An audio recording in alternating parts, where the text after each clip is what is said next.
kakadde kamu n'ekitundu ogenda kuba nga ofuna generator esobola okuweldinga ate n'okugwendinga. Ekitegeeza gwenda ngikuweerako baby gwenda egyolaba mu vidiyo awo. Wansi ekulaga bwewelding then waggulu ekulaga eraninga gwenda osobola okukola emirimu gyo. Oba mu bino obadde ogula generator n'ogigulirako ate welding machine then oddamu n'ogiwako grinder. Eno yonna ebikola mulundi gumu weldinga ate eraninga grinder. Generator eno ya 1.3 kVA ge masanzi gefulumya ekitegeeza ya kilowatt emu. Ekozesa amafuta ga petro kati ngenda kulaga bate tugitestinga.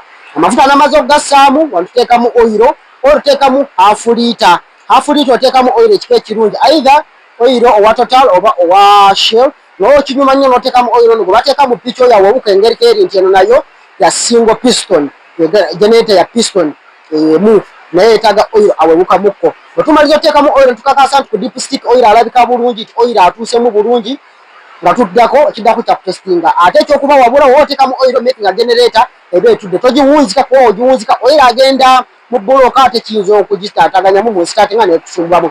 Bwe tumaliriza nga tussaamu connector z'okuweldinga. Bwe tumala ozissaamu bulungi nga tuzipulagingamu ekiddako kuba ku startinga nga kuweldinga then nga ndeta negative yange obulungi oba ground nga ngikwasa kutya ngenda okuweldinga nabadde ngenda kutestinga ku ekyo ki iron rod ewakirabyawo.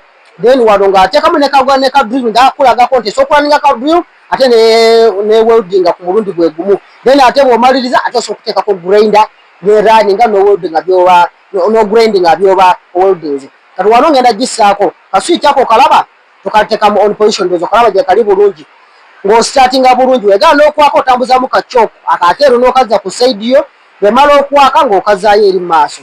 Kati ono tusikamu n'eyaka bw'emala okwaka nga kachoko katambuza bulungi yakadde maaso kamala okudda ekiddako kikutestinga ndowooza ndaba bulungi awo nagitestinga bulungi byo ddala yamateeka akadde ng'akozaako okuweldinga gite omala okuweldinga ng'ossako grinder ng'eraninga nagambe kadde kamu n'ekitundu nkuweerako welding generator eno nenkuweerako ne baby grinder. Ebisinga connectors zijja ne generator otuka otwala butwazi bw'ayina before tawatali masanyalazi olina ekirooto kya kukola workshop kakutandika welding wo tewali masanyalazi kyawedde dda ogenda kukola emirimu gyo. Bw'oba oli amasanzi gabulaabula nnyo olina backup kyawedde dda nawe ojja kukola. Bw'oba oyagala kuba nga weldinga ate bwesiba emisumaali ng'olina workshop nene generator eraninga grinder eraninga drill ate weldinga nkubiraako kunamba eri ku screen eyo system eno ogyefunire.